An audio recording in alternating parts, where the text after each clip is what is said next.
You are currently listening to The Mark Bishop Show, discussing life and business with people from all around the world. And now your host, Mark Bishop. You know, they say it's hard to forgive after a tragic event. Some people will forgive easily, while others will look to seek revenge. Which one are you, a forgiver or someone who would seek revenge? I know it's easy to say forgive, but if your daughter was murdered, how do you think you would feel then? Would you seek revenge or would you offer forgiveness? My special guest is Dr. Buck Blodgett. Welcome, sir. Thank you. Good to be on your show, Mark. Your daughter, Jessie, was only 19 years of age when she was raped and murdered in her home by a friend, not a stranger, a friend. Now, Dr. Blodgett, you founded the Love-Hate Project after your daughter was murdered, correct? Yes, I did. Her death left you stunned, shocked, and filled with anguish, yet also inspired you to do all you could to prevent such horrors from happening to others. And since her death, you've worked to end violence and to educate, motivate, and inspire young minds to choose love over hate. You speak nationally in schools, conferences, and prisons. How is the reaction to you? I've been amazed by the reaction. This issue resonates with so many. Jessie wasn't one in a million, Mark. She was one out of three of our girls and women will experience some form of sexual assault in their lifetime. 1 out of 4, domestic violence. Boys, 1 out of 6, sexual violence. 1 out of 7, domestic violence. 10 more of our girls and women will be killed today. 10 more Jessies today and tomorrow and every day until something changes in the United States alone. Everybody knows someone, whether we know it or not, and mostly we don't, because most victims, survivors don't talk about what happened to them, and we really don't know the real numbers because of that. But it's everywhere. It's everywhere, and it's time to do something about it. It's unacceptable. It's 2019 now. This is the next biggest, toughest, and greatest social justice movement in my mind. You are courageously creating an effort to end male violence against women by turning this tragedy into a mission that can help others. This is your goal, right? Yes, it is. I'm trying. I'm one person, and I've been amazed at the impact, but it's going to take all of us. Let me ask you this. Did you know this friend of Jessie's well? We knew Dan well. Jessie knew Dan well. He was welcome in our home. He sat right next to Jessie every day in choir for 4 years of high school. They were first and second chair choir. They were in all the musicals, all the plays together, all the state solo ensemble competitions and the forensics meets. They were in the same theater arts family in high school. Knew each other well. They even dated. Freshman year, Dan was Jessie's first boyfriend for 3 months in 9th grade. And he broke up with her. So this was not breakup violence. This was something else. And 4 years after that, he killed her. Dear, dear, dear. I mean, and no doubt you've visited him in prison too, right? No, I've not visited him in prison. He's not eligible for the restorative justice program until he admits what he did and shows genuine remorse in the eyes of a panel. When you've looked into his eyes and asked him, I mean, he must be terribly sorry, surely. I don't know. I've only had one chance in 6 years and 13 days to see Dan and speak, and that was at sentencing.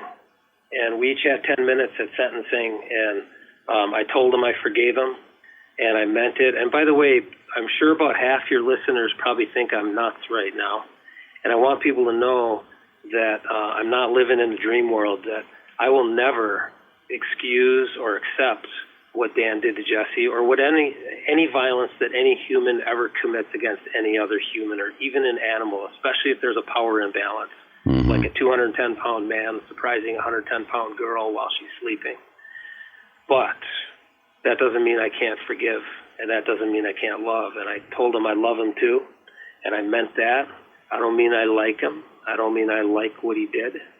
but love comes from a higher place, in my opinion, and I choose mine to be unconditional because that's who I want to be in this world, and I believe that's what this world needs. Well, I tend to agree with you, but it's amazing. Your book, Dr. Buck Blodgett's book, A Message from Jesse. How have you been distributing this book so far? It's on Amazon.com. Is that it? Yeah, it's also word of mouth locally. I don't consider myself an author, and I'm not. It's not about selling the book, except that the book is the whole story of the first year, the chronology of what happened from the day it happened, and my journey and our family's journey after that. Right. It's more the message, and you know, you're right. It's not about the money. The money can be given away just about. I mean, you're a successful, chiropractor. I'm trying to say that it's so much more the message that people and the goodness they can get out of this book. Did you feel at all that Jesse was talking to you when you were writing it? I sure did. I believe I heard her voice over my shoulder and in my head and felt her presence many, many times. And I had about 24 crazy, strange, beautiful, amazing things happen to me, my friends, Jesse's friends, and others in our community, starting the morning after she was taken from us at the bottom of my driveway with a kind of an odd butterfly encounter. And then they progressed from there. Things I used to call signs, now I just call them answers to a desperate, broken, middle-of-the-night hotel room prayer the night after she was killed. But absolutely feel her presence. Did not believe in that 6 years and 15 days ago. Would have thought anybody who said what I'm saying now was, wishing hopefully, but my worldview changed, and I realized I've been missing something for 53 years. Definitely feel Jesse's presence. Now, the book on Amazon, Message from Jesse. The other important project, the Love-Hate Project. Interesting name. Tell us about that. Oh, boy, I don't know where to start. We at her funeral, I said love is and always will be stronger than hate. A couple of weeks later, I got a phone call from the fire chief, and long story short, 500 people in our town showed up at the mill pond and hiked for a couple hours, and the mayor talked, and there was a live choir and a live band, and everybody had on a blue wristband, and there was a big banner in the park pavilion, and the signs for 2 miles along our trail and the pavilion banner and the wristbands all said, love is greater than hate. Love in capital letters, greater than symbol, hate all small, as it should be. Brilliant. Whoever thought that up named a project. And I knew that day, after the community vigil was on the 10 o'clock news on all 4 news networks in Milwaukee, I saw the impact, and I thought, oh my gosh, something just happened today. And I knew there was a legacy project being born, and I was supposed to do something about it. And I believe all of us are supposed to do something about it because it's everywhere and it affects all of us. Now, the site itself is www.ligth.org, correct? That's right. That stands for Love is Greater Than Hate, ligth.org. Ah, lovely. Love is greater than hate. Many people who suffer personal tragedies, they just don't want to talk about it, Doctor, yet you not only went on to talk about it, you've turned it into a mission. I mean, it's people listening would think, God, this guy's got guts. It's so sad, but you're trying. What if you could wave the magic wand? What would you want to come out of everything that's happened now? Well, I would like to not have a reason to do this project, which if I had a really great magic wand, that would mean Jess was still here and I was playing with my young grandkids, which I'll now never have, and women all over this planet weren't being sexually and physically assaulted and controlled and dominated by men for whatever selfish, titillating sickness needs there are in us. That's what I do with a magic wand, but I don't have one. So instead I talk, and believe it or not, I'm shy, but they haven't been able to shut me up for 6 years because this issue, this mission is just too big, and it calls to me. It's my new calling in life, and it calls so loud, and so does Jesse. And I believe my higher power that we have to do something about this. Well, let me ask you this. Do you think lenient sentences contribute to the problem, making it seem that violence against women is not so consequential? Let me answer that this way, Mark. I'm a chiropractor. I talk to my patients all day long. I had 2 patients last week who told me their stories. This happens to me all the time now. These 2 had a very similar story. They're older. Back in the 60s, both of them were beaten by their husbands many times, pretty badly, escalating like it always does. Mm-hmm. Both called police at one point because they feared for their lives. Both were basically told by the police, "I'm sorry, there's nothing we can do. It's a family matter," and turned back to the person that they feared for their life from and called the police. Now, we don't do that anymore. Police would never do that now. Things do change. We have come a long way. We still have a long way to go, but things do change. They are changing. But imagine the message to those 2 young women. Mm-hmm. Now, if a judge sentences a rapist to 6 months community service, what message are we sending to everybody, to all of us, to our daughters, about how important they are to us? Yeah, how little we understand yeah. the lifelong impact. That's what sort of comes out of it, doesn't it? It makes it seem like nothing. Do you think something like that, though, is because there's so much doubt in the judge's mind, not game to give a stiffer sentence? Well, we see differences from judge to judge, don't we? So even judges, as trained as they're supposed to be in objectivity, clearly have their own history and thinking and mindset that they're bringing into each case. And we've seen many times in the national spotlight lately that, I don't want to generalize, always dangerous to generalize. Yes. Generally, the older guard doesn't get it yet. And I think that's just been played out. And so, but things do change. We have to change mindsets and have people recognize the lifelong impact on our daughters and our sisters of this and our spouses. And we can't not do something about it. We can't let somebody off easy because we feel badly for how it will. Dan made his choice. I don't think Dan should ever get out. And I don't say that to be vengeful or because I want to stick. No. But no professional could guarantee he wouldn't do it to somebody again. And if you're not safe to be with us, there must be a penalty. We have to put you somewhere where you can't harm us. But does he know what he did? Because of the intentions of the previous rape a few days before Jesse, did something trigger? Or was it planned? Only he knows. But his computer search tells a lot. He was searching serial killers for a few months, and he searched them by number of kills first, and then the ones with the most, he searched their methods. And the attack on the woman in the park, which was completely different, a completely different MO than Jesse's, was modeled exactly after one serial killer that he searched. And then Jesse's attack was modeled exactly after another, and after a snuff film that he watched that morning, which the DA called his instructional video. Ah, dear, oh dear. It must have been sickly for you and your wife, Joy, too, because you're not to know this person in your home, you're close to your daughter, and this is sort of there. But never mind. Look, how important is it for fathers to model behavior, do you think, of how to treat women? And for both parents to discuss with their sons how they should act towards women and girls? Because it's critically important. I think it is too. We've got all kinds of data on this now, decades of data. We know children who grow up and witness sexual and physical violence in their home unit grow up to commit it themselves at a much higher rate than children who don't. And even in a peaceful home, Mark, in the same way that parents set the bar, set the expectation for grades, for curfew, for values, for work ethic, in the same way, whether it's conscious or unconscious, so do they set the expectation for how boys treat girls.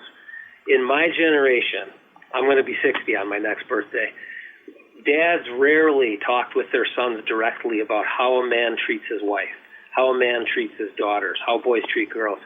And it's 2019 now. What conversation could be in today's world could be more important than that one? Yeah. Well, one of your foundation's goals is not just to reduce violence against women, but to end it. So why do you think that's even possible, though, with the numbers you're talking about? I think that's possible for two reasons.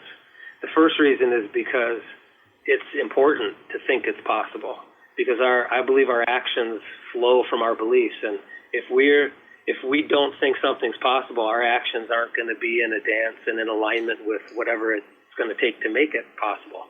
So that's number one. But number two, more importantly even, is the evidence. The evidence tells me it's possible. Since the 1994 Violence Against Women Act here in the United States, according to the U.S. Department of Justice, we have decreased per capita, we've decreased sexual assault by over 50%. We've cut it in half. Domestic violence by 64%, almost to a third of what it used to be. Now, if you watch the news these days, it doesn't feel like that, doesn't seem like that, but those are the numbers. Mm-hmm. We've made great progress. The first half of last century, there was no shelters for battered women to go to. Now there's one in every county in America.